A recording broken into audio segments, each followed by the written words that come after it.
हम लोग क्या करते हैं कि घबरा जाते हैं, डर लगने लगता है। डरना जो है, भय जो है बुरा नहीं है। भय जो है एक तरीके की भगवान का वरदान है, जो कि हमें आगे आने वाली चीज़ों से बचाने का हमें कार्य करता है, कि हम कैसे अपने को तैयार करें। खराब क्या है? फ़ियरफुलनेस, उस भय में बने रहना। अगर भय हुआ तो ठीक है, उसको हम फेस करेंगे, चैलेंज को क्या कारण है, क्या समस्या है, उसको हमने फेस करेंगे। लेकिन उस भयावह स्थिति में बने रहना, फ़ियरफुलनेस स्टेट में रहना खराब है, जो हमारे लिए नेगेटिव इम्पैक्ट का काम करता है। तो फ़ियर को अगर हम देखें, तो फ़ियर जो है 4 वर्ड से बना है, F-E-A-R। फ़ियर का वहाँ पे एक सिनोनिम मिलता है, F मतलब फैक्ट। अगर किसी भी समस्या का अगर कोई समस्या हमारे जीवन में आती है, तो सबसे पहले तो हमें देखें कि what is the root cause of this problem.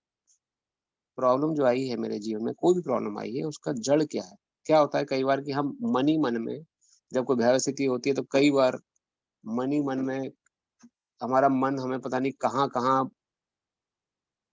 किसी अंदेशे में ले जाता है, और हम अंदर ही अंदर एक भयानक सी हॉरर मूवी क्रिएट कर लेते हैं। अरे! ऐसा हो जाएगा तो क्या होगा? ऐसा होगा तो क्या होगा? इतनी बड़ी हॉरर मूवी क्रिएट हो जाती है, और वास्तव में इतना उस वो हो पाती है सफल नहीं, वो उसका जीवन में कम से कम मैंने अनुभव किया है कि मन बस सोचता ही, अगर हम थोड़ा आगे बढ़ के उस चीज़ को फेस कर लें, तो जो हमने मन में सोचा कि ऐसा हो जाएगा, ये समस्या में आ जाएँगे, वास्तव में ऐसा कुछ भी नहीं होता है। तो वो हॉरर मूवी से बचने के लिए वैष्णव लोग, संत लोग बताते हैं कि इस भयावह स्थिति सबसे पहले क्या करना है, फैक्ट को तलाशना, कि वास्तव में मेरी प्रॉब्लम का रियल कारण क्या है? What is the root? बार-बार अपने से क्वेश्चन पूछते रहना, what is the root cause? What is the root cause of my problem? ई, ई मतलब अब अ, ये जो मुझे प्रॉब्लम मिली है, इसको इरेडिकेट कैसे कर सकता हूँ? क्या समाधान है इसका कुछ? अ, जब आप बार-बार क्वेश्चन करेंगे अपने मन में कि मैं जो मेरी भयावह स्थिति में आया हूँ, इसका रूट कॉज़ क्या है? इसका क्या कारण है, क्या कारण? तो मुझे एग्ज़ैक्टली फ़िल्टर होके वो क्वेश्चन मिलेगा, जो कि मेरे लिए असल मेरी समस्या का कारण है। अब जब मुझे वो असल क्वेश्चन मिल गया, उसके बाद इरेडिकेट उस सब क्वेश्चन का मैं कैसे समाधान कर सकता हूँ? जैसे कि मेरे जीवन में समस्या है जी, मुझे जॉब नहीं लग रही है। What is the root cause? Root cause क्या है, मुझे जॉब क्यों नहीं लग रही है? क्योंकि मेरी तैयारी अच्छी नहीं है। तैयारी अच्छी क्यों नहीं? कि मैंने इंटरव्यू के लिए पढ़ाई नहीं कर रहा हूँ। मैंने जो मेरे स्किल सेट्स हैं, उसपे मैं ध्यान नहीं दे रहा हूँ। अच्छा, वो still what is the root cause? Skill set पे ध्यान क्यों नहीं दे रहा हूँ? क्योंकि मुझे समय नहीं मिल रहा है, या किसी कारण से मैं लापरवाह हो गया हूँ। Still what is the root cause? लापरवाही को मैं छोड़ सकता हूँ क्या? क्या मैं पढ़ाई पे कंसंट्रेट कर सकता हूँ? क्या मैं उन अपने प्रोफ़ाइल को, अपने स्किल को और निखार सकता हूँ कुछ एक्स्ट्रा पढ़ के? ये एक एग्ज़ाम्पल है, गुड एग्ज़ाम्पल। ऐसे हम कोई भी बहुत सारे एग्ज़ाम्पल ले सकते हैं, किसी भी प्रॉब्लम को लेके जो हमें डिस्टर्ब सिचुएशन में डालते हैं। एक एग्ज़ाम्पल ये भी है कि अगर जो गेम्स प्ले करते हैं बच्चे, अगर गेम्स में पार्टिसिपेट करते हैं, गेम्स में नहीं अपने को प्रदर्शित कर पाते, तो अ, एक डिस्टर्ब सिचुएशन में आ जाते हैं। मेहनत करी साल भर किसी गेम में कोई रिकॉर्ड प्राप्त करने के लिए, लेकिन नहीं प्राप्त कर पाए, या पढ़ाई के लिए मेहनत करी, उतने परसेंटेज नंबर नहीं आ पाए, तो what is the root cause? मेहनत नहीं हुई, अगली बार मेहनत करेंगे। कहाँ मेहनत में कमी रह गई, वो मेहनत की कमी खोजेंगे। तो तुरंत जब हम फैक्ट को तलाशते हैं, तो हम उस जो हॉरर मूवी हमारे मन में क्रिएट हो रही थी, उस हॉरर मूवी को तुरंत बंद कर देते हैं। तो पहला एफ वर्ड फैक्ट तलाशना, हमें हॉरर मूवी से रोकना है। इरेडिकेट, इरेडिकेट जो ई वर्ड है, ई वर्ड हमें बताता है कैसे उस रूट कॉज़ का समाधान किया जाए। अब ठीक है, मुझे सॉल्यूशन मिल गया, मेरी रूट कॉज़ प्रॉब्लम क्या है? मेरी तैयारी अच्छी नहीं थी। Now what is the solution? Solution क्या है? कैसे मैं अब तैयारी अच्छी करूँ? कैसे मैं अपनी स्किल्स को बढ़ाऊँ? क्या-क्या मेरे पास रिसोर्स अवेलेबल है? उसको हम देख के उस पे कंसंट्रेट कर सकते हैं। A word is arise.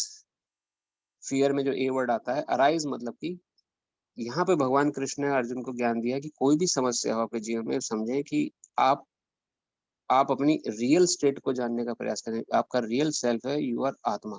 आप सभी आत्मा हैं। जिसको ना कोई मार सकता है, ना कोई डुबो सकता है कहीं पर, ना जला सकता है, ना सुखा सकता है। हमारा एक्चुअल जो सेल्फ है, वी आर इंडिस्ट्रक्टिबल। हम कभी भी मारे नहीं जा सकते। ट्रुथ। हमें शरीर बदलेंगे। जैसे कि आज मेरे पास एक कार है, कल मुझे दूसरी कार मिल जाएगी, मैं खरीद लूंगा। अगर मैं सिर्फ ड्राइवर चेंज हो जाएगा, उस कार चलाने वाला वही है, कार बदल गई। लेकिन मूर्खता क्या है, हम अपने कोई कार समझे बैठे कि मैं ही कार हूँ।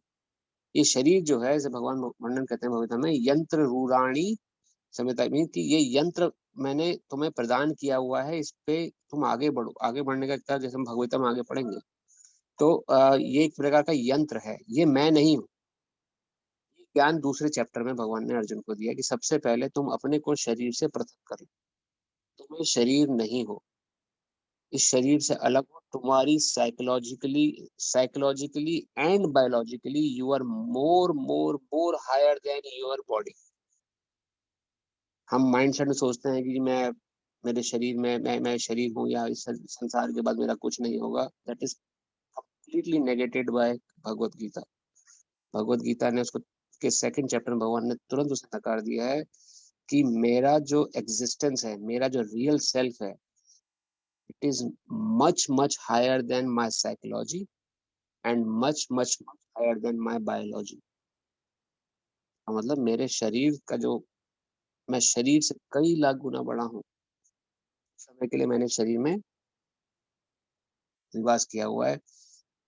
इसकी एक एनालॉजी और प्रस्तुत करी थी जब हमने सेकंड चैप्टर पढ़ रहे थे, कि अगर आप किसी लॉन्ग ड्राइव पे जा रहे हैं, और लॉन्ग ड्राइव पे जाते जाते आप कार चला रहे हैं, कार चलाते चलाते रास्ते में रेस्ट एरिया आया, तो रेस्ट एरिया में आप थोड़ी देर के लिए रुक गए, और वहां पर जब आपका रेस्ट एरिया में थोड़ा आपने आराम कर लिया, थोड़ा फ्रेश हो गए, सब कुछ करने के बाद फिर से अपने रास्ते पे निकल गए। उसी प्रकार से हमें जीवन मिला हुआ है। ये संसार जिसको आप जी रहे हैं, जिसको मैं जी रहा हूँ, ये एक प्रकार का रेस्ट एरिया है। रेस्ट एरिया में हम कुछ समय के लिए कुछ काम करने के लिए आए हैं। हम सभी को यहाँ से जाना है एक दिन। आज से 100 साल बाद हम में से कोई नहीं होगा संसार में। तो शरीर से संबंधित कोई भी समस्या जो है, वो क्षणिक है, उसको ज्यादा सीरियसली ना लें। भगवान ने ज्ञान अर्जुन को दिया कि अगर आपको ज्ञान, अगर अगर आप अपने सेल्फ को समझें, समझ लेते हैं कि मैं ये शरीर नहीं हूँ, मैं आत्मा हूँ, तो कई ऐसी साइकोलॉजिकल चीजों को आप, बीमारियों को जीत सकते हैं। कई ऐसे डिस्ट्रेसफुल सिचुएशंस पे आप उसको ओवरकम कर सकते हैं। जब तक आप अपने को शरीर समझे बैठेंगे कि मैं शरीर हूँ, जब तक मैं शरीर है तब तक मैं हूँ। इस शरीर में कोई बीमारी लग गई, अब जैसे किसी ने अपना ब्लड टेस्ट कराया, कल को ब्लड टेस्ट में निकला जी आपको डायबिटीज हो गई, या आपका लीवर में प्रॉब्लम आ गई, तो बहुत डिस्ट्रेसफुल सिचुएशन शुरू हो जाएगी। अब क्या करेंगे, अब तो सब कुछ खत्म, क्या खत्म अब मेरे लिए, मैं, बीमारी ने पकड़ लिया मुझे, अब तो बस कुछ नहीं बचा। ये मानसिकता तब तक है जब तक हम अपने को शरीर समझे। जिस दिन हमें कोई समस्या होती है, अगर भगवत गीता का सहारा हमने लिया है, भगवान का साथ है, तो हमें उस समय प्रेरणा होगी, भगवान हमारे अंदर ही बैठे हैं, आपके अंदर ही, बताएंगे कि ये समस्या जो है शरीर संबंधी है, क्षणिक है। ऐसे कई जन्मों को हम जी के आ चुके हैं पहले, कई बार आपके जन्म हो चुके हैं, कई बार आपने मृत्यु को गले लगाया है, लेकिन हर बार, हर जीवन में हमने भक्ति नहीं करी, हमने कृष्ण को नहीं अपनाया, इसलिए अभी तक इस संसार में बार बार जन्म ले रहे हैं, बार बार मर रहे हैं, फिर मर रहे हैं, फिर जन्म ले रहे हैं। कभी कभी मनुष्य बन के पैदा हो जाते हैं, कभी कीड़े मकोड़े बन के पैदा हो जाते हैं, कभी कीट पतंग बन के पैदा हो जाते हैं, कभी वृक्ष बन के हजारों सालों तक खड़े रहते हैं, और फिर जाके जब आखिरी में मनुष्य शरीर मिलता है 84 लाख योनियों में, आखिरी बार आखिरी में, फिर जो इतने जन्मों से हमने किया, आहार निद्रा भय मैथुन चा मनुष्य पशुना में कौ समाना। आहार निद्रा भय और मैथुन, आहार निद्रा भय और मैथुन, इन्हीं चक्कर में पड़े रहते हैं जिंदगी भर। मनुष्य शरीर प्राप्त करने के बाद भी कैसे अपना पैसा इकट्ठा करें, कैसे बैंक बैलेंस बनाएं, कैसे अच्छा अच्छा खाना जगह जगह खाएं, कुछ काम ना हो तो चलो सो जाते हैं, निद्रा को अपना लेते हैं। भय, फ्यूचर, डर, डर मन में लेके घूमते हैं जिंदगी भर। अब ये डर हमारा पीछा नहीं छोड़ता है, ये डर ने हमें किसी ना किसी प्रकार का डर हमारे मन से चिपक जाता है। और मैथुनंचा, सेक्स लाइफ, इंजॉयमेंट, कुछ नहीं की, चलो यही सब इंजॉयमेंट करें, इंजॉयमेंट के लिए जीवन, और पूरा जीवन इसी तरह से बर्बाद हो जाता है। क्यों? क्योंकि मनुष्य शरीर लेने से पहले जो हमने निम्न जीवन जिया है, उनमें हमने यही काम किया। लेकिन श्रील प्रभुपाद भगवद गीता के तात्पर्य में सेकंड चैप्टर समझा था, अब जाग जाओ, now you got this human form of life, now wake up, still we have time in hand, अभी भी हमारे पास समय है भक्ति का, अभी भी हम भगवान कृष्ण की भक्ति करके जो मार्ग उन्होंने भगवत के माध्यम से बताया है उसको अपना के इस जन्म मृत्यु के चक्कर से बाहर निकल सकते हैं। खाली डिजायर करनी है हमें इच्छा जागृत करनी है, इच्छा कर ली तो हम जरूर कर लेंगे। तो वो भावना से के लिए मनुष्य शरीर में बना गया मिला हमें, वो भगवान ने अर्जुन को सिखाया कि जितनी डिस्ट्रेसफुल सिचुएशन तुम्हारे जीवन में आ रही है, ये तुम ये नहीं हो, तुम इनसे कई लाख गुना ऊपर हो। You can easily overcome them, you can easily face these problems. और ऐसे कई एग्जाम्पल्स हैं मटेरियल जीवन में, एग्जाम्पल जो अपनी प्रॉब्लम फेस करते हैं वो उन प्रॉब्लम को पीछे छोड़ देते हैं, प्रॉब्लम उनके लिए एकदम नगण्य हो जाती है। ऐसे बहुत सारे एग्जाम्पल हैं, जैसे बेंजामिन फ्रैंकलिन जिसने इलेक्ट्रिसिटी का इजाद किया था, और ग्राहम बेल, अगर हम इनकी हिस्ट्री पढ़ें तो ये लोग ज्यादा पढ़े लिखे इतने स्टूडेंट्स नहीं थे अपने समय के, लेकिन इतने बड़ा नाम करा क्यों? अपनी कमी को उन्होंने अपने डिस्ट्रेस में नहीं कन्वर्ट की और परेशान होकर नहीं बैठ गए जी अब क्या करें, खत्म बस सब कुछ। आगे बढ़ के कई ऐसे एग्जाम्पल मेटेरियल ग्राउंड्स पे भी हैं और स्पिरिचुअल ग्राउंड्स पे भी हैं, जिनकी कमियों को उन्होंने या डिस्ट्रेसफुल सिचुएशन को फेस किया ये सोच के कि these are all temporary problems. एक और बात हमने अच्छी चर्चा करी थी जब हम सेकंड चैप्टर पढ़ रहे थे, अकबर और बीरबल की चर्चा, अगर आप किसी को याद हो। अकबर ने बीरबल से पूछा एक बार कि कोई ऐसा वाक्य बताओ जो हर परिस्थिति में सही उतरता है,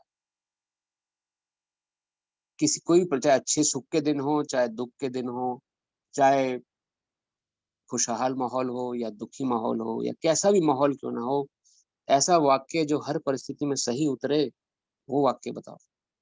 तो बीरबल ने दिमाग लगा के बताया और बीरबल बोलता है यह समय भी निकल जाएगा। पहले तो अकबर समझ नहीं पाए क्या बोल रहे हैं बीरबल, जब अकबर ने दिमाग लगाया तो उन्होंने इस वाक्य को ध्यान से समझा, यह समय भी निकल जाएगा। तो अगर आपके जीवन में सुख है तो हमेशा सुख भी नहीं रहेगा, और दुख है तो हमेशा दुख भी नहीं रहेगा। दुख और सुख के बीच में हम लोग ऑस्किलेशंस कर रहे हैं और उसका अनुभव कर रहे हैं। क्यों? क्योंकि हम अपने को शरीर समझ रहे हैं। इस शरीर को जब सुख मिला तो मैं सुखी हो गया, इस शरीर को जब दुख मिला तो मैं दुखी हो गया, इस शरीर से संबंधित लोगों को कष्ट हुआ तो मुझे दुख हो गया, पड़ोस में चाहे कोई मरे जिए मुझे कोई परवाह नहीं है।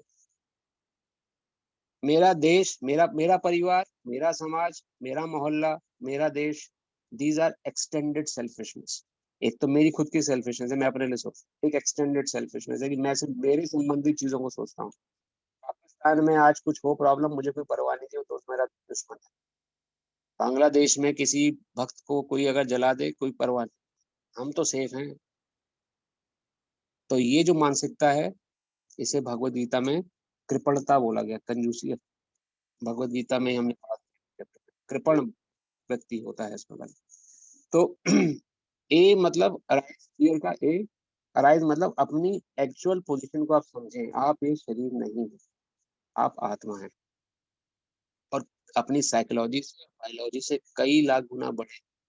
You can easily face your problems. और लास्ट वर्ड आता है आर, फियर में आर मतलब होता है relief.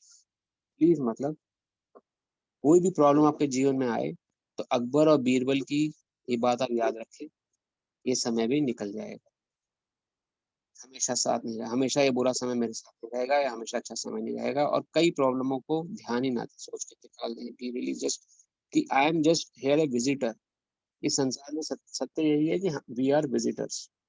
No matter we are American, हम अमेरिकन हैं, इंडियन हैं, चाइनीज हैं, अफगानिस्तानी हैं, कोई भी क्यों ना हो, वी आर विजिटर्स। जब तक हम विजिटर हैं we can not own this land. हम इस प्रॉपर्टी को जो हम कह रहे हैं ये हमारी नहीं। At any moment we can be kicked out.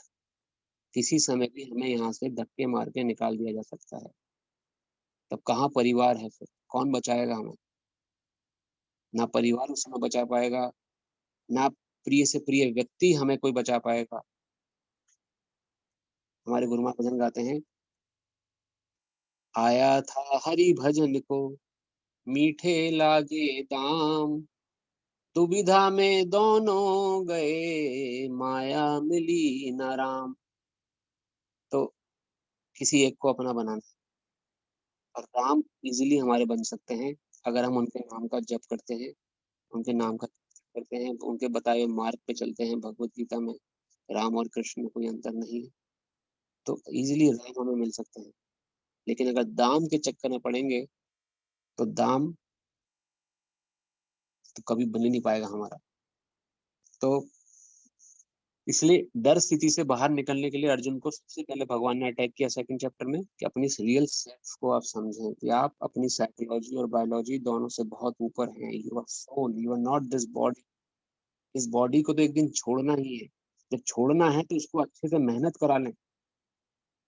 जैसे कि अगर सपोज करिए आपने किसी नौकर को अपने घर में रखा और पता है कि वो नौकर छोड़ के जाने वाला है, वो छोड़ देगा मुझे नौकर एक दिन, तो मालिक क्या करेगा, अच्छे से काम निकलवाएगा उस नौकर से, सारा काम निकलवाएगा, पहले कि झाड़ू पोछा नहीं करवाएगा सबको, तो जानता है एक दिन छोड़ के जाएगा, मुझे चला जाएगा, तो उससे मैं अच्छे से काम करा लेता हूँ। ये शरीर है, हमारा नौकर है ये हमारे हिसाब से हमें मिला है, हमें इसको हम हमें इसको अपने हिसाब से कैसे चलाना है, भक्ति में लगा के। सुबह उठने का मन नहीं करता है, क्यों उठो सुबह, उठो जल्दी, क्यों, भक्ति भगवान को प्राप्त करना है, हमें शरीर के माध्यम से हम कर सकते हैं। ब्रह्म मुहूर्त में उठने वाला 75% लिबरेटेड होता है। लिबरेट मीन्स मोक्ष, मुक्त। जो ब्रह्म मुहूर्त में उठता है उसकी दीर्घायु होता है, भगवान की कृपा प्राप्त होती है। तो शरीर को जल्दी उठने की आदत रखें, जल्दी सोने की आदत रखें, कम खाएं, ज्यादा जो ना खाएं, जो नियम है, जो शास्त्रीय नियम है उनका पालन करें। तो शरीर को कष्ट होगा पहले, लेकिन ये तो नौकर, इसके कष्ट की अगर हम चलेंगे तो एक दिन तो ये हमें धोखा देने वाला है, आपको भी धोखा देगा, आप बचने हो गया, एक दिन आपको भी धोखा दे देगा, मुझे तो देगा ही देगा। तो ये सबको धोखा देने वाला है। तो जब ये धोखा देने ही वाला है तो इसको क्यों ना रगड़ के अच्छे से पहले भगवान भक्ति में लगा लें, कृष्ण भक्ति में लगा लें, और नियमों का पालन करके हम अपने जीवन को सफल बना लें। तो ये ज्ञान अर्जुन को सेकंड चैप्टर में दिया भगवान ने कि अपने रियल सेल्फ को समझो, आप आत्मा हो, आप एक शरीर नहीं हो। You will never ever die, you will never ever become old, you will never ever be diminished. कभी भी आपका हनन नहीं है, सिर्फ एक शरीर बदलोगे आप और एक नया शरीर मिल जाएगा। अगर इसी संसार में मन लगा रहा तो इसी संसार में शरीर मिल जाएगा। अगर भगवत चरणों में शरीर मन लग गया तो भगवान के समीप शरीर मिल जाएगा, फिर वहां इटरनली एंजॉय करेंगे। सिंपल फंडा है, सिंपल लॉजिक है। जहां जैसा मन लगा रहेगा वहां वैसा तन मिल जाएगा। भगवान भगवद गीता में कहते हैं, यद मामे पेता पुनर्जन्मम दुखालयम शाश्वत, संसार का वर्णन था, उन्होंने वर्णन किया कि तो जिस प्रकार का भजन करता है उसको उसी प्रकार का गंतव्य प्राप्त हो जाता है। जो मेरा भजन करेगा वो मेरे धाम को आएगा, जो देवी देवताओं का पूजन करेगा वो देवी देवताओं के लोक में जाएगा, लोग चला जाएगा इंद्र जी के पास या अलग लोगों में चला जाएगा। जो भूत प्रेतों की याचना करेगा वो भूत प्रेतों के लोक में जन्म लेगा, उसको भूत दिखने दिख जाएंगे। जो सिद्धियां अर्जित करेगा उसको राक्षस दिखने दिख जाएंगे। जो संसार के लोगों की चाटुकारिता करेगा वो संसार के लोगों में ही लगा रहेगा।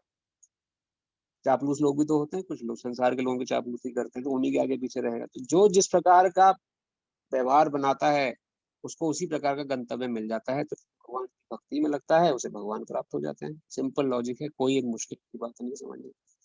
तो ये सेकंड चैप्टर में समझा। थर्ड चैप्टर में भगवान ने बताया कर्म योग किस प्रकार से कर्म प्रधान है। कर्म प्रधान में भगवान ने बताया, जब भगवान ने बता दिया कि ठीक है अब तुम्हें में आ गए कि तुम परेशान हो, अब मैंने तुम्हें समझाया कि तुम्हारा वास्तविक स्वरूप क्या है, जीव हो तुम, आत्मा हो। अब करो क्या, तुम्हारे लिए काम क्या है करने के लिए। तब तो हम शरीर समझ के शरीर संबंधी काम कर रहे थे, अब जब मैं समझ गया हूँ कि मेरा स्वरूप आत्मा है, तो अब मेरे लिए प्रमुख कर्तव्य क्या है। मेरा प्रमुख कर्तव्य है कि मैं कृष्ण कॉन्शियस कर्म में लगूं, कृष्ण की को अपनी भावनाओं में बताऊं। तो वहां पर हमने 3 गुणों की चर्चा करी थी, रजोगुण, तमोगुण, सतोगुण। तीनों गुणों के आधार पे, ये तीनों गुणों के बारे में चर्चा हमने करी थी, क्यों हम गलत काम में करते हैं। बाई डिफॉल्ट हमारी स्थिति जो है रजोगुण में रहती है। रजोगुण अर्थात ना मैं किसी का अच्छा करूंगा ना बुरा करूंगा, मुझे बस अपनी मतलब, बस मैं, मेरा परिवार, मेरा समाज, मेरा देश, ये रजोगुणी भाव है। तमोगुणी भाव निकृष्टतम भाव है, जिसमें कि हम गलत काम करते हैं, गलत सेवन करते हैं, गलत लोगों का आचरण करते हैं, गलत व्यवहार करते हैं, जो नहीं करना चाहिए, वो तमोगुणी आचरण है। और सतोगुणी आचरण है किसी का भला करना, ओल्ड एज होम्स खोलना, वृद्धाश्रम, या फिर किसी ऑर्फनेज ऑर्फन को अपना लेना, उसकी शिक्षा दीक्षा को अपना लेना, कोई भी अच्छा कार्य जो समाज के दृष्टिकोण से अच्छा है, वो सतोगुणी कार्य है। इन तीनों प्रकार के गुणों में रह के जब हम काम करेंगे तो हमें बंधन लगेगा ही लगेगा। बंधन लगने का क्या, वो हमने समझा था थर्ड चैप्टर में, कि हमें संसार में बार बार क्यों आ रहे हैं, क्योंकि हमारा जो रिएक्शन है वो रिएक्शन भोगने के लिए हम आ रहे हैं। न्यूटन बहुत बड़े साइंटिस्ट हुए हैं, उन्होंने उन्होंने फर्स्ट लॉ ऑफ न्यूटन, जब कभी जो विद्यार्थी रहे हों साइंस के तो वो जानते होंगे कि to every action there is equal and opposite reaction. जो भी हम काम करेंगे उसका एक रिएक्शन बन जाएगा। अगर आपने किसी की भलाई कर दी, किसी को आपने रोटी कपड़ा मकान प्रोवाइड करा दिया, तो आपका वही उसी काम के अगेंस्ट एक रिएक्शन बन जाएगा। रिएक्शन मतलब कि अच्छा कर्म किया आपने तो अच्छा फल आपको मिलेगा, किसी दिन उसको भोगना पड़ेगा आपको। और बुरा कर्म किया तो बुरे का तो फल है ही बुरा। तो अच्छा करें चाहे बुरा करें, दोनों का फल निर्धारित हो जाता है, उसे कहते हैं कर्म। कर्म का बंधन, कर्म रिएक्शन लगना, उस कर्म के को हमें भोगना ही पड़ेगा। तो जब हम कर्म को भोगना पड़ेगा तो इसका जब भोग खत्म नहीं होता है तभी हमें संसार में दोबारा आना पड़ता है, जब तक ये रिएक्शंस हमारे सिर पे रहते हैं। क्या करें अब, इन रिएक्शंस को खत्म करना है। अगर इस संसार में आने से अपने को बचाना है तो इन कर्मिक रिएक्शंस को हमें खत्म करना है।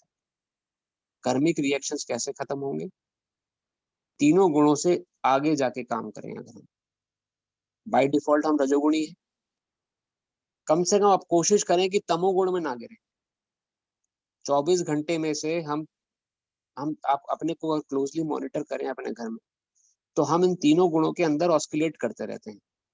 एकदम से हमारे मन में कई बार विचार आता है, अरे वाह आज बड़ा अच्छा मौसम है, चलो देखते हैं, और बाहर निकले, बाहर निकल के हमने देखा कोई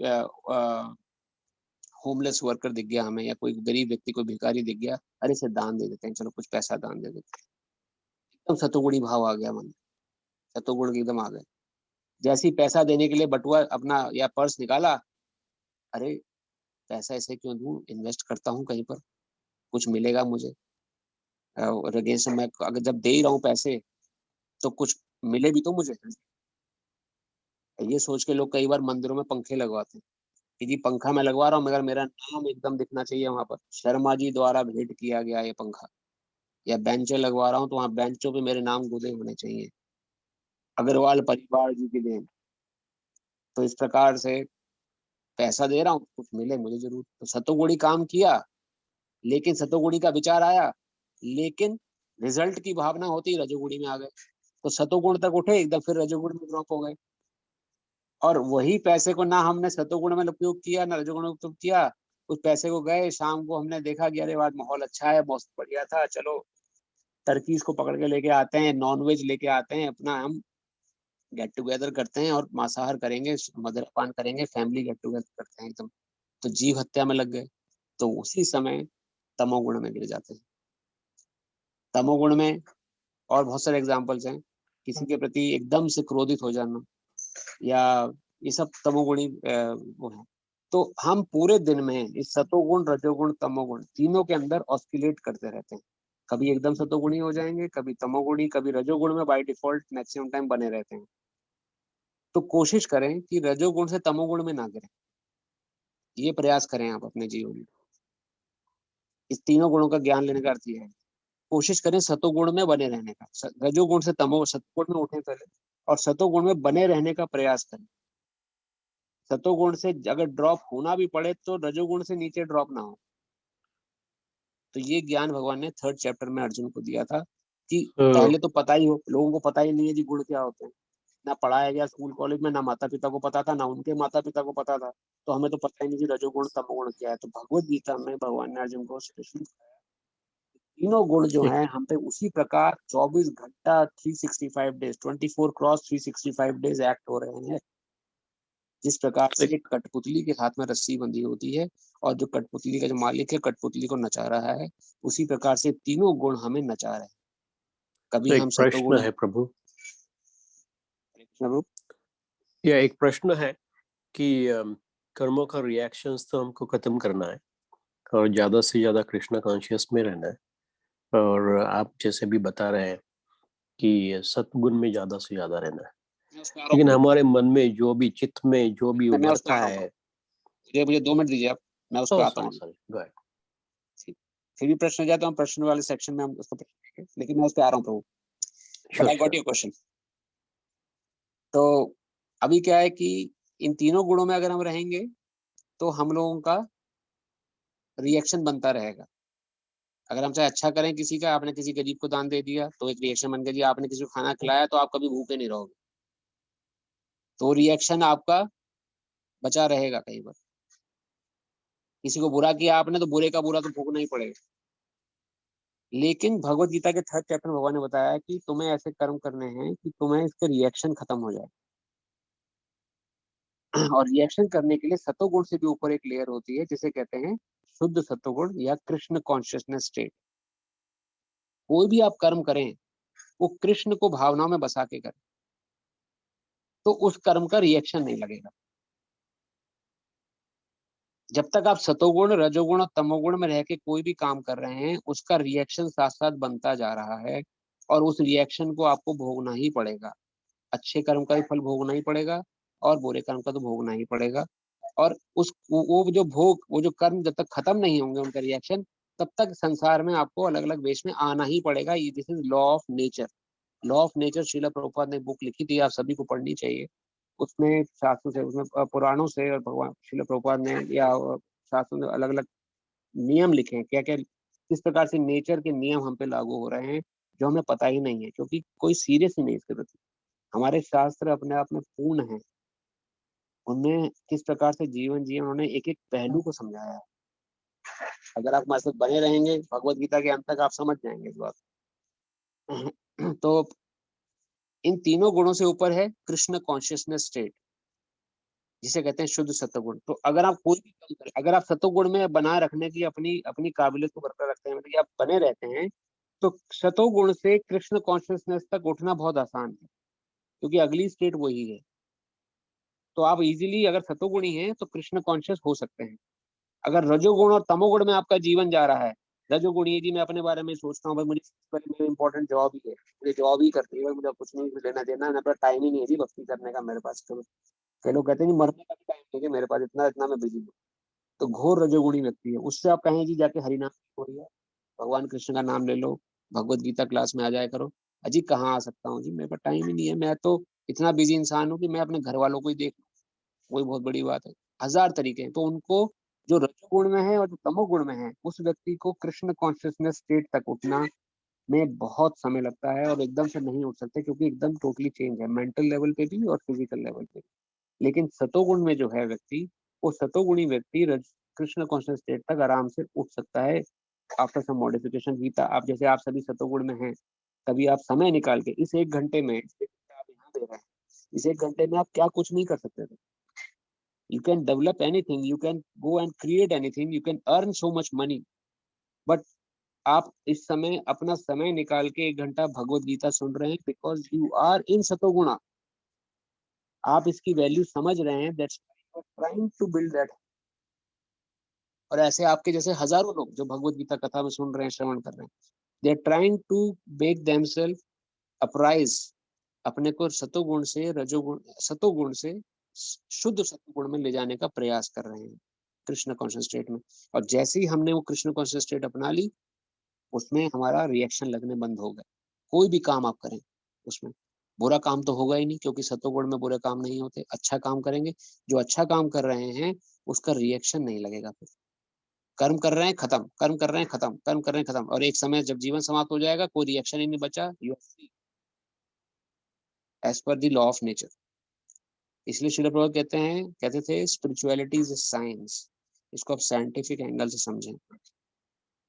तो अब कृष्ण कॉन्शियस स्टेट तक कैसे आया जाए, ये तो हमें पता लग गया जी एक स्टेट है, वहां तक हमें पहुंचना है। तो फिर भगवान ने चौथे चैप्टर में कर्मों का विभाजन किया था। 3 प्रकार के कर्म भगवान ने बताए थे, जिसके प्रमुख 2 हैं, एक है विकर्म और एक है अकर्म। विकर्म कर्म वह होता है जो सतोगुण, रजोगुण और तमोगुण में रह के किए गए कर्म है, जिनका रिएक्शन बन रहा है। जिन कर्मों का रिएक्शन बन रहा है वो है विकर्म, उनको आपको भोगना पड़ेगा। दूसरे प्रकार की कैटेगरी है अकर्म, जो कि कृष्ण कॉन्शियस कर्म है। यानी कि अगर मैं जॉब कर रहा हूँ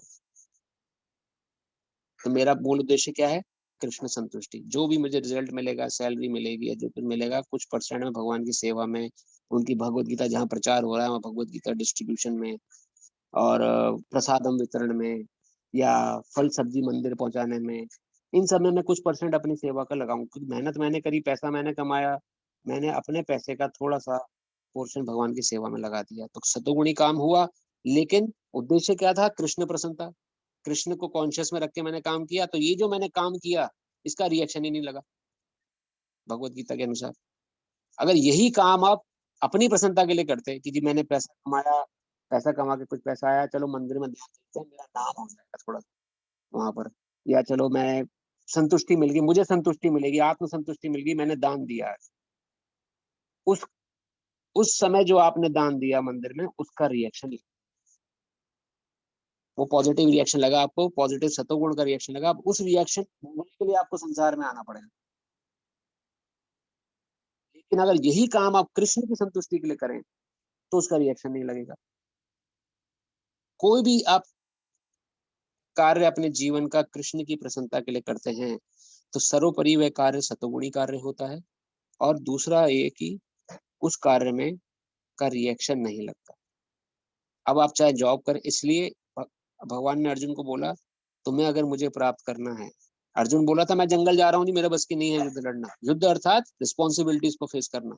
हमारे सामने रिस्पॉन्सिबिलिटीज हैं, हम बोल दीजिए हम सब कुछ छोड़ छाड़ के बाबा जी बनने जा रहे हैं, हमारे काम नहीं है कि अब हम भक्ति करेंगे, कुछ करेंगे ना, हमें परिवार की जिम्मेदारी मुझसे संभाली जाती है, ना मुझसे कुछ और संभाला जाता है, तो मैं तो जा रहा हूँ जी अब जंगल। तो अगर हम ये सोच के अपनी रिस्पॉन्सिबिलिटी से भागेंगे तो अर्जुन को वहां भगवान ने डांट लगाई कि तुम मूर्खता, पंडित पूर्ण बात करते हुए भी मूर्खों वाली बातें कर रहे। सेकंड चैप्टर में हमने पढ़ा। तो हमें कुछ छोड़ना नहीं, हमें भगवान को अपने से जोड़ना है, कृष्ण को अपने से जोड़ना है, उनके लिए कार्य करना की कला को सीखना है।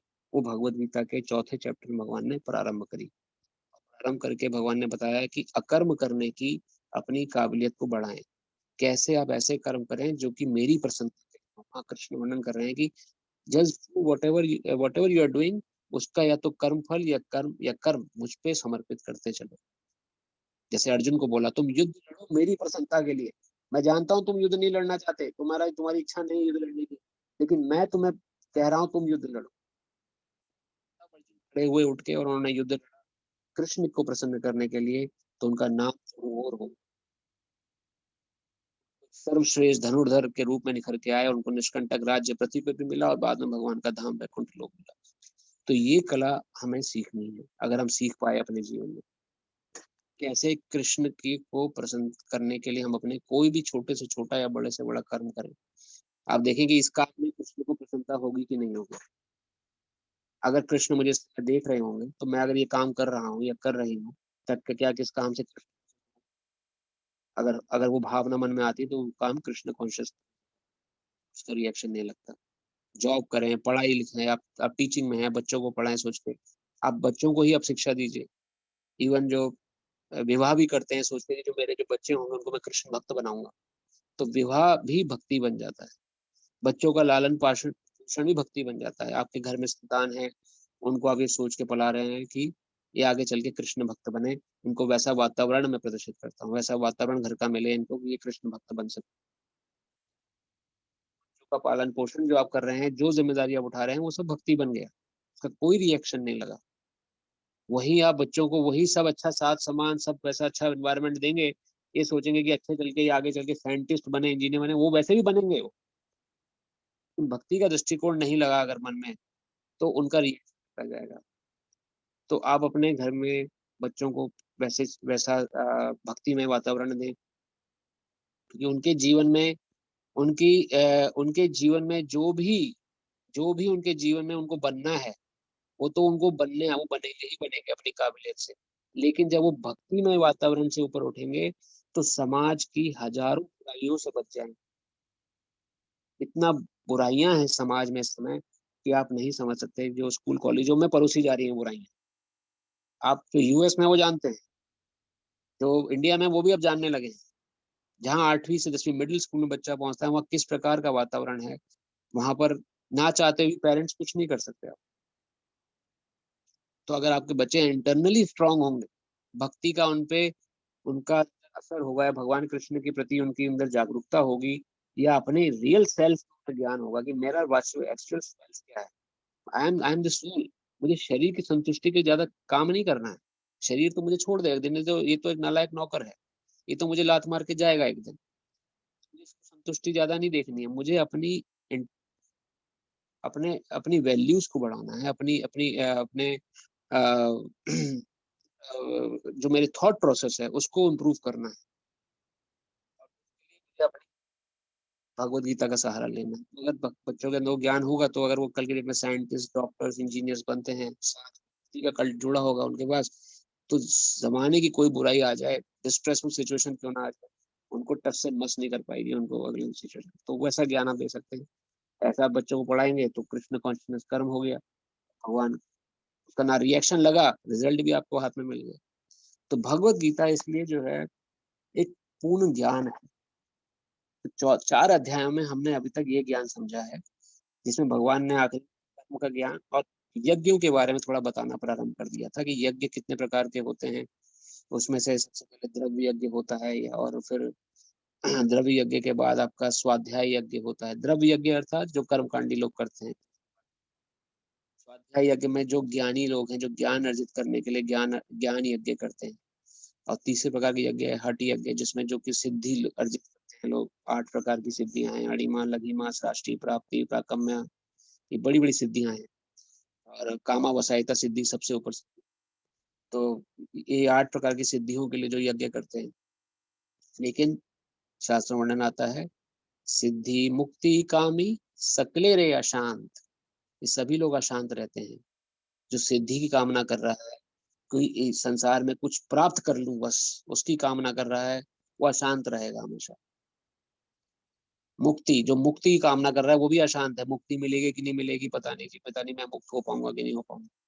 और कामी, कामी पुरुष वह है जो संसार में काम होगी, मुझे सब कुछ प्राप्त हो जाए जी, संसार का भी नाम हो जाए, शोहरत हो जाए, और नहीं हो तो डिस्ट्रेसफुल है, और हो जाए तो भी दुखी है। कितने नामी गामी लोग सुसाइड कर लेते हैं। उनको क्या जरूरत है सुसाइड करने की? उतना नाम है, इतना पैसा है, फिर भी सुसाइड कर लिया। तो सिद्धि मुक्ति कामी सकले रे अशांत, वो अशांत ही रहेंगे। कृष्ण भक्त निष्काम अतएव शांत। कृष्ण भक्त निष्काम होता है, उसे कुछ नहीं चाहिए, सिर्फ कृष्ण की प्रसन्नता। हर काम में कृष्ण की प्रसन्नता, हर काम में वो अकर्म कर रहा है। कृष्ण प्रसन्न होंगे कि नहीं होंगे, कृष्ण प्रसन्न होंगे कि नहीं होंगे, कृष्ण प्रसन्न होंगे कि नहीं होंगे, ये सोच के वो अपना जीवन जुड़ा रहा है। तो कृष्ण भक्त निष्काम, उसको सफलता मिलती है तो सुखी है, असफलता मिलती है तो कृष्ण के लिए थी। असफल हो गया कोई बात नहीं, जैसा कृष्ण की इच्छा। तो असफलता में भी सुखी है, सफलता में भी सुखी है। द्वैतता खत्म हो गई, सुख दुख का भाव खत्म हो गया, अपने आप मुक्त हो गया व्यक्ति। सिद्ध कृष्ण भक्त निष्काम अतएव शांत। तो ये कला हमें भगवान कृष्ण कृपा से भगवद गीता में सीखने को मिलेगी, अगर आप हमारे साथ बने रहेंगे। आगे आने वाले चैप्टर्स में बहुत दिव्य चैप्टर है। कर्म योग तक भगवान ने प्रारंभ किया है, इसके बाद आगे ध्यान योग, फिर ध्यान योग के बाद भक्ति योग जब भगवान चर्चा करेंगे, तो बहुत ही सुंदर वर्णन भक्ति योग का वहां पर, किस प्रकार से भगवान बीड़ा उठा लेते हैं अपने भक्तों का अपने ऊपर। भगवान ने भगवत गीता को वर्णन किया है, मैं स्वयं बीड़ा उठा लेता हूँ अपने भक्तों का। अर्जुन को घोषणा करी भगवान ने, अर्जुन घोषणा कर दो, मम भक्त्या ना प्रणश्यति, मेरे भक्त का कभी नाश नहीं होगा, कोई छू भी नहीं सकता मेरे भक्तों को। तो आप प्रश्न कहेंगे जी क्या भक्त मरते नहीं है? उनकी भी तो मृत्यु आती है। तो वहां भगवान क्या कहना चाह रहे हैं? भगवान कहते हैं मम भक्त्या ना प्रणश्यति, अर्थात बार बार उनको जन्म नहीं लेना पड़ेगा मरने के लिए। This will be their last death. इस अब जो जीवन जी रहे हैं, ये उनकी लास्ट डेथ होगी। हम पता नहीं कितनी बार मर चुके हैं, कितनी बार जन्म ले चुके हैं, कि भगवान कहते हैं मेरे भक्त की ये लास्ट डेथ होगी जो भक्त लेगा। और डेथ भी क्या है, जस्ट चेंजिंग द बॉडी, वैसे भी शरीर बनता नहीं है।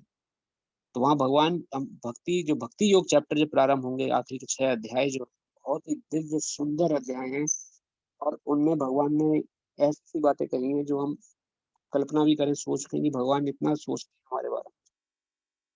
हम भक्ताना प्रण शक्ति ये ज्ञान था, 9वें अध्याय में भगवान ने अर्जुन को वर्णन किया कि योगक्षेम वहां में हम, कि अपने भक्तों का मैं सारा बीड़ा अपने ऊपर उठा लेता हूँ, उनको जो चाहिए, जो है उनके पास उसकी रक्षा करता हूँ, और जो नहीं है वो प्रदान करता हूँ, भगवान ने ही कहा है। तो ऐसा आप कहेंगे भगवान लेकिन पार्शियल अपने भक्तों के प्रति ही है, पर बाकी के लिए नहीं, बाकी के लिए भी है वो, लेकिन भक्तों के विशेष दया है। ये उनका नेचर है, स्वभाव है, जो शास्त्र वर्णन करता है अपने भक्तों पे, उनपे उनकी विशेष दया है। उस विशेष दया को प्रदर्शित करते हैं कई ऐसी लीलाएं हैं जिसका हम श्रवण करेंगे, सुनेंगे, अपनी कथाओं में आगे चर्चा करने का प्रयास करेंगे। आप बने रहें हमारे साथ, क्योंकि भगवत गीता जो है आगे बहुत ही इंटरेस्टिंग और बहुत ही सुखप्रदायिनी होने वाले, अगर आप जीवन में अपनाएंगे इसको।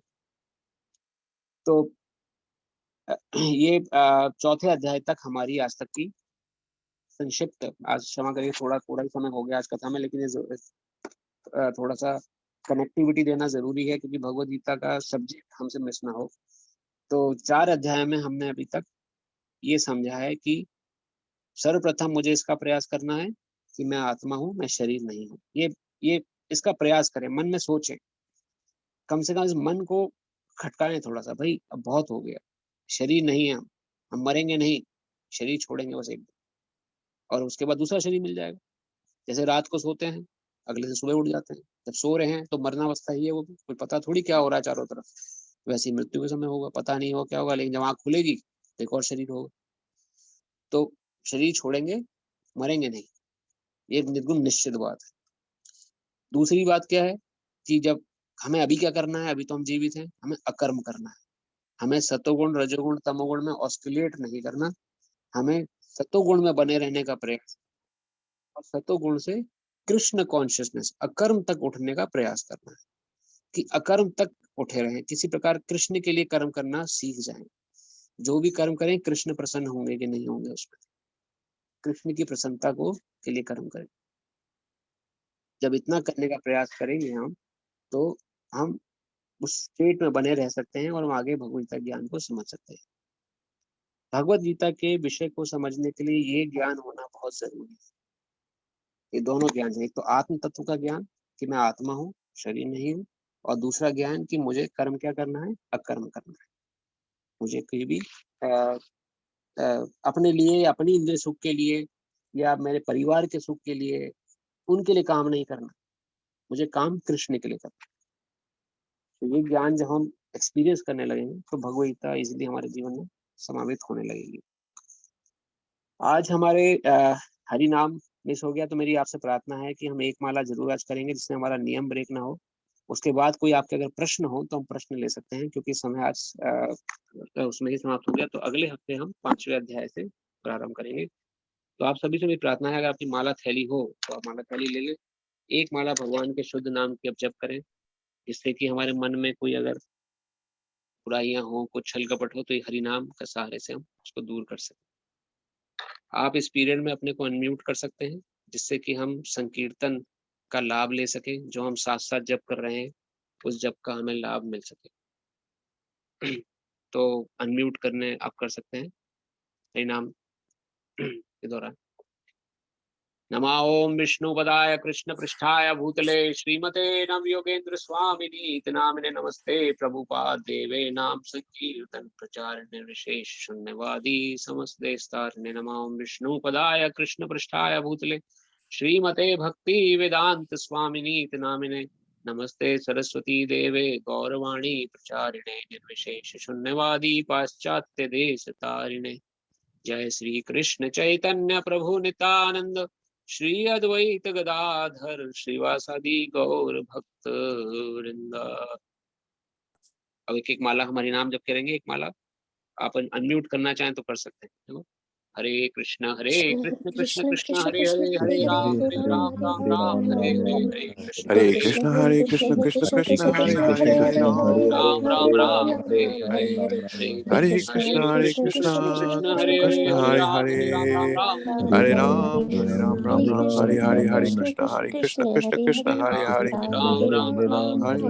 राम हरे हरे, हरे कृष्ण कृष्ण कृष्ण हरे हरे, राम हरे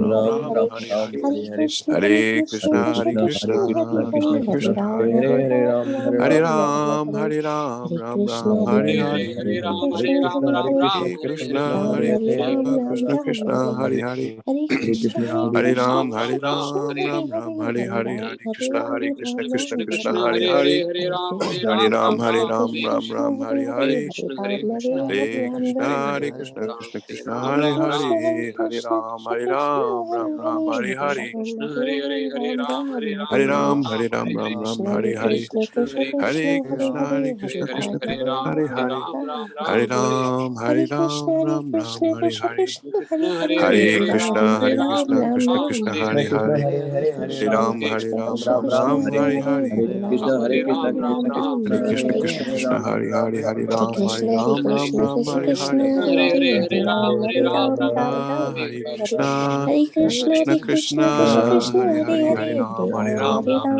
हरे हरे, हरे कृष्ण कृष्ण हरे हरे, हरे राम हरे हरे, हरे कृष्ण कृष्ण हरे हरे, हरे राम हरे हरे, हरे कृष्ण कृष्ण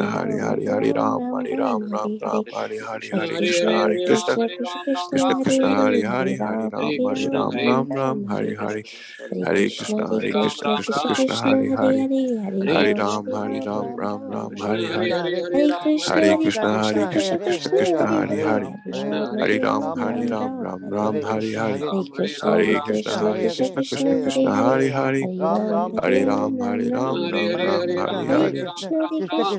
हरे कृष्ण कृष्ण हरे हरे, हरे राम हरे हरे, हरे कृष्ण कृष्ण कृष्ण हरे हरे, हरे राम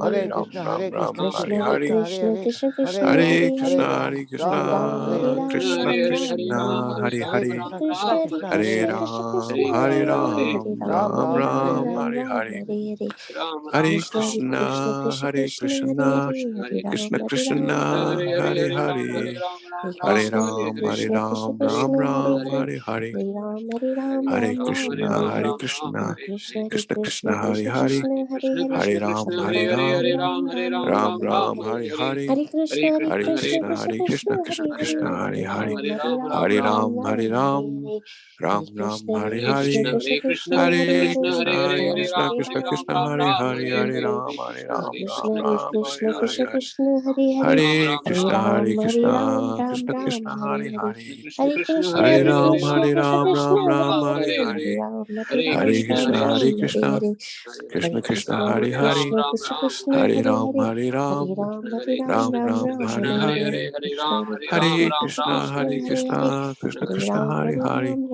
हरे राम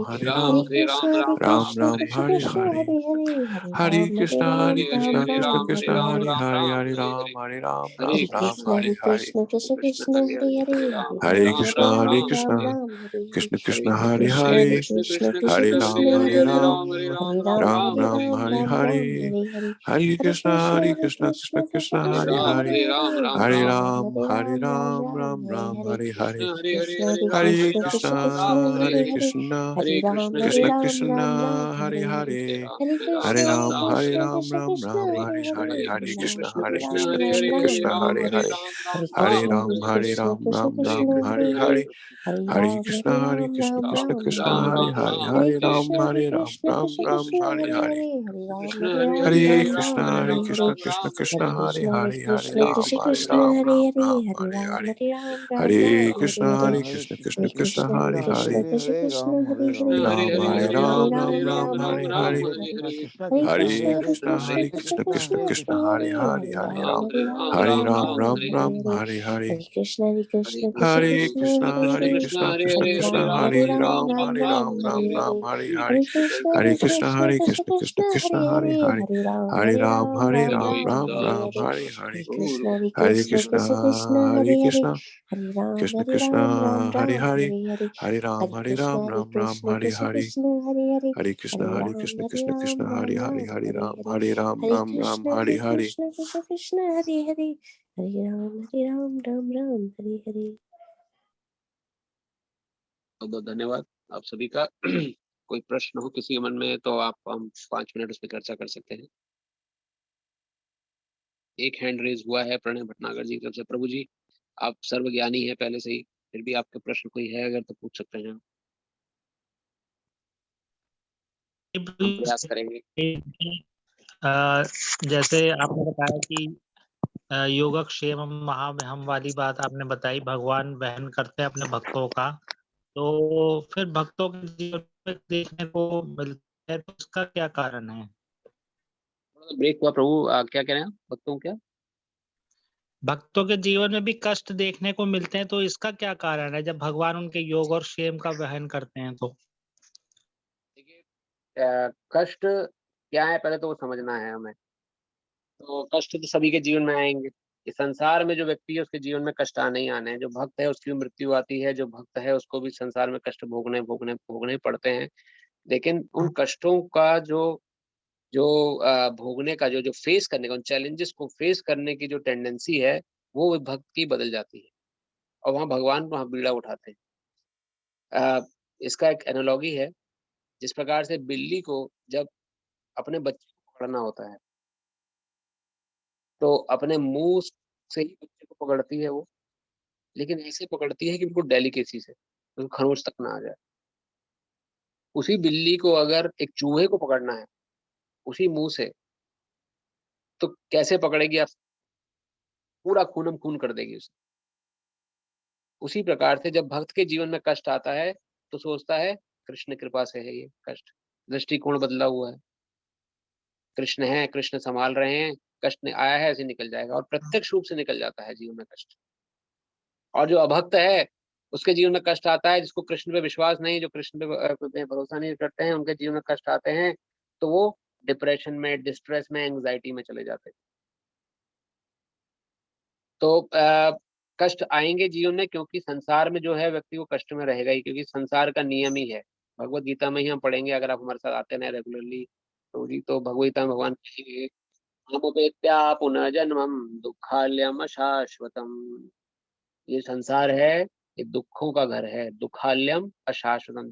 दुखों या दुख मिलेंगे ही मिलेंगे। जो संसार में है वो कोई नहीं क्लेम कर सकता जी मैं सुखी हूँ, उसके जीवन में दुख आएंगे ही आएंगे। अगर गलती से सुख आ भी गया, कहीं से छटक के, कहीं से दूर से जीवन में हल्का सा सुख आ भी गया, तो साथ में भगवान ने ये भी कह दिया अशाश्वतम। अशाश्वतम मतलब जो शाश्वत नहीं रहेगा। सुख आया है लेकिन चला जाएगा। तो सुख और दुख तो आएंगे ही जीवन में। ये जो चर्चा हो रही है, चर्चा है कि सुख दुख को हम कैसे फेस करें कि इनकी अनुभूति होना बंद हो जाए। तो भक्त के जीवन में प्रभु जी ये गुण आ जाता है। सुख और दुख उसके जीवन में भी आते हैं, लेकिन उसे बाहरी संसारी लोगों को दिखेगा कि वो कष्ट में है। जैसे सुदामा जी थे, सुदामा जी को अंदर कष्ट था, कोई कष्ट नहीं था। कृष्ण कृष्ण कृष्ण कृष्ण चर्चा करते थे। उनकी वाइफ कह कह के थक गई कि कृष्ण के पास चले जाओ, पैसा ले आओ, क्या जरूरत है, हम खुश तो हैं, शादी खुशी है, आत्मा राम ऐसे व्यक्ति कहते हैं जो अंदर ही खुश है। कष्टों को कष्ट में है, खाने के लिए खाना नहीं है, बच्चों को कपड़ा देने के लिए कपड़ा नहीं ढंग से, 5 घर फिर भी भिक्षा मांगते हैं, छठा घर नहीं जाते दूसरे। 5 घर में भिक्षा मिल गई तो मिल गई, वरना जी कोई बात नहीं, जैसे हरी इच्छा। उसके बाद भी कह रही है कि आपके मित्र हैं कृष्ण, चले जाइए उनसे पैसा ले आइए, कोई जरूरत नहीं है। बड़ी मुश्किल से मनाने के बाद गए कृष्ण के बाद, फिर भी वहां जाके नहीं मांगा कुछ बोला ही नहीं मुंह से, क्यों आए हैं, बस ऐसे ही आया था देखने तुम्हें कृष्ण। अब भगवान तो अंतर्यामी है, देखने आया है कि लेना है, वो भगवान तो जानते हैं कैसे, बिना मांगे चल पड़े वहां से, कुछ मांगा ही नहीं। कहे कि अब मुझे अब मैं उसको क्या बोलूंगा अपनी पत्नी को? मैंने तो कुछ बोला ही नहीं कृष्ण से। अब बिन मांगे मोती मिले, मांगे मिले मिले ना धूल। बिन मांगे मोती दे दिए भगवान ने, इतना बड़ा अपने राजमहल जैसा राजमहल बना दिया सुदामा जी का। विश्वास की देर है प्रभु, श्रद्धा। जब हमारी श्रद्धा निष्ठा में हो जाएगी, निष्ठा में आने के बाद देखिए क्या चमत्कार होते हैं। तो भगवान के प्रति निष्ठा अगर आ गई आपके जीवन में, तो सांसारिक दुख कष्ट भक्त को छू भी नहीं। निष्ठा तक पहुंचना जरूरी। क्या प्रश्न का उत्तर मिला प्रभु जी? हाँ जी प्रभु जी, मिल गया, धन्यवाद। हरे कृष्णा प्रभु। प्रभु जी, आपने स्कूल में बच्चों को क्या पढ़ाया जाता है आजकल इसके बारे में बोला, तो इस्कॉन का स्कूल है ऐसा, संडे स्कूल है, प्रभु, ऐसा कुछ इस्कॉन है? का स्कूल है, गुरुकुल है। इस्कॉन हर एज ग्रुप के बच्चों को गुरुकुल शिक्षा में प्रदान कर रहे हैं। Saint Louis. आप कहाँ रहते हैं प्रभु? मैं सेंट लुइस में हूँ। सब सेंट लुइस में ही है तो प्रभु जी, सेंट लुइस में ही गुरुकुल भी है। आजकल ऑनलाइन क्लासेस चल रही हैं उनकी, लेकिन आपको अगर फर्दर डिटेल अगर चाहिए तो स्कूल है यहाँ पर। तीसरे साल से लेके 5वें साल तक के बच्चों का बैच है। 6ठे साल से लेके 9वें साल तक के बच्चों का बैच है। फिर 10 से 13 और फिर 14 से 19 ये बैचेस हैं, जिसमें ओके। यहाँ पे उपयुक्त शिक्षा मिलती है बच्चों को। गुरुकुल में पूरा शास्त्रों का एकदम नियमित रूप से अध्ययन कराया जाता है, असाइनमेंट्स मिलते हैं और उनको पूरा क्रिएटिविटी उनकी निखारी जाती है शास्त्रों के प्रति, प्लस सामाजिक का भी ज्ञान रहे और उसको कैसे भक्ति से जोड़ें, तो वो सारी तो चर्चाएं बहुत अच्छी। तो ये वीकेंड स्कूल है या डेली स्कूल है? ये वीकेंड स्कूल है प्रभु, अभी वीकेंड। अच्छा। और एवरी संडे अभी क्लास होती है। और लेकिन कोर्स इस तरह से डिजाइंड है कि संडे से पूरे हफ्ते का जो असाइनमेंट होता है पूरा अच्छे से बच्चे को समझ में आ जाता है क्या कॉन्सेप्ट था। ओके। मेरे बच्चे भी जाते हैं, उसमें जाते थे, मतलब जा ही रहे हैं वो तो पिछले 3 साल 4 साल से, जब से हम यहाँ तो गुरुकुल सिस्टम में ज्ञान ले रहे हैं। तो संस्कृत श्लोक उनको याद कराए जाते हैं। तो संस्कृत, अब भगवद गीता के चैप्टर के संस्कृत श्लोक ऐसे बोलेंगे तो हम खुद सोचते हैं क्या, हम छोटे पड़ जाते हैं उनके आगे। तो अच्छी शिक्षा है। वीकेंड स्कूल में भी है, लेकिन अच्छी शिक्षा है। तो मैं अगर इनको कॉल करूँ सेंट लुइस सेंटर को, तो मुझे शायद इंफॉर्मेशन मिल जाएगी उसकी। हाँ, आप अगर आपको इन्फॉर्मेशन चाहिए तो मैं ही आपको डिटेल में आपको संपर्क करा दूंगा। मैं हमारे संपर्क में है जो प्रभु जी जो मैनेज करते हैं। तो कैसे धन्यवाद। एडमिशन क्या एज ग्रुप है बच्चों का आपके? मेरा 13 की डॉटर है और बड़ी तो she is older, but I think she can enrol in 19 age group I guess, last कोई वन। बात नहीं प्रभु, मैं पता कर लूंगा अगर एनरोलमेंट अभी ऑन है तो। My daughter is on the same age group, तो ओके, उसमें दे कैन डेफिनेटली एनरोल। धन्यवाद प्रभु।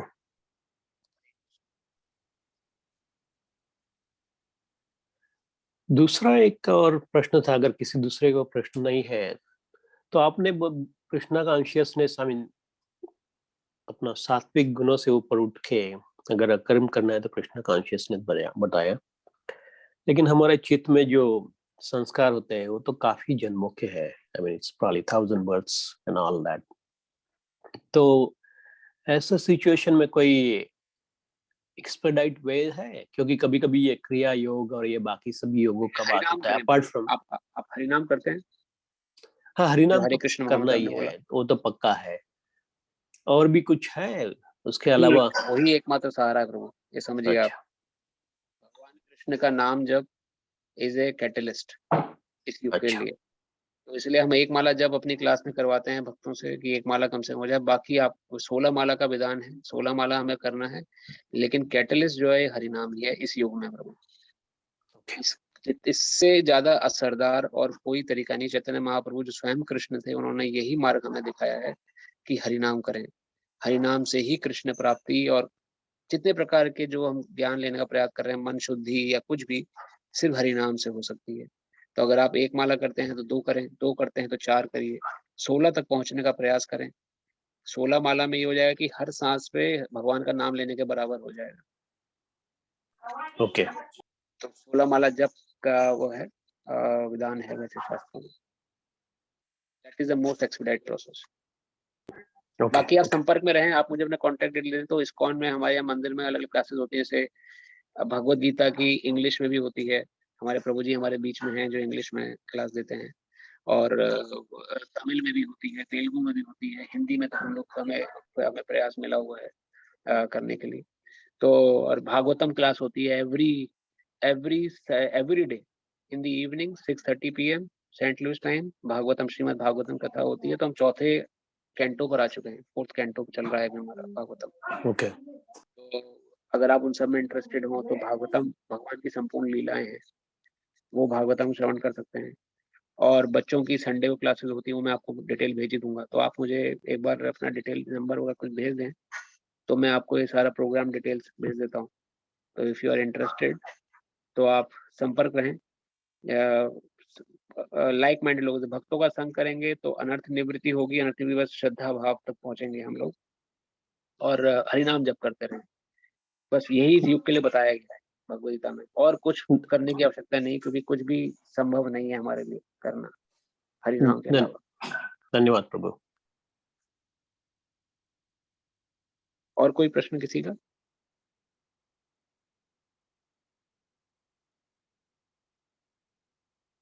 अगर नहीं तो कथा को हम यही विराम देते हैं। आप सभी का बहुत धन्यवाद। अगले हफ्ते से हम 5वां अध्याय शुरू करेंगे। कृपया आप आएं। और अब आगे भगवद गीता से हमने कही बहुत ही इंटरेस्टिंग, बहुत ही भगवान इंटरेस्टिंग होने वाली है। तो इसमें बहुत अच्छी बातें हमें सीखने को मिलेंगी, अपने जीवन को सुधार सकते हैं। और आपके मित्र वर्ग में भी कोई अगर इंटरेस्टेड हो, सीखना चाहता होगा गीता, तो उनको भी लेके आए। तो एक तरह का कल्याण है, आप उनको सुकृति प्रदान कर रहे हैं। आप किसी को अगर आप प्रचार करते हैं तो उसमें डबल सुकृति मिलती है। एक तो सुकृति हमें खुद को मिलती है भगवत कृपा से कि हमने किसी व्यक्ति को भगवान से जोड़ दिया, और उस व्यक्ति को तो मिलती ही है जो हरि कथा सुन रहा है। तो कोई आपके मित्रों में हो, कोई अगर सुनना चाहे तो ये एक मौका है श्रील प्रभुपाद कृपा से, इस्कॉन सेंट लुइस की कृपा से जो हमें मिल रहा है, इस कथा को हम सुन सकें। तो आप आते रहें। आपके आने से हमें प्रेरणा मिलती है, प्रेरणा मिलने से हम कुछ बोल पाते हैं, वरना हमें इतनी क्वालिटी नहीं है कि हम कुछ बोल पाए। सब गुरु महाराज जी का और हमारे प्रभुपाद जी का आशीर्वाद है कि हम कुछ बोल पाते हैं, वरना हमारे अंदर बहुत अवगुण है। कोई गलती हो तो क्षमा करिए, लेकिन आपके आने से हमें प्रेरणा मिलती है। आप आते रहें। इन्हीं शब्दों के साथ बहुत बहुत धन्यवाद आप सभी का। आगे नया सप्ताह आपके लिए शुभ हो। हरे कृष्णा। हरे कृष्ण प्रभु जी। जी माता जी। प्रभु जी, वो मेरे परिवार के कुछ लोग सुनते हैं, लेकिन वो रिकॉर्डिंग सुनते हैं, वो ये लाइव सेशन ज्वाइन नहीं कर पाते हैं। तो चौथे अध्याय की रिकॉर्डिंग 2 ही सत्र तक आपने भेजी है, उसके बाद की मैं कई बार आप भेजते भी नहीं है, लेकिन यूट्यूब पे भी मिल जाता है सब कुछ, बट इस बार यूट्यूब पे भी नहीं मिल रहा है। तो वो पिछली बार वाली माता जी रह गई होगी, तो मैं देखता हूँ। मैं आपको चौथे चैप्टर वाली चाहिए?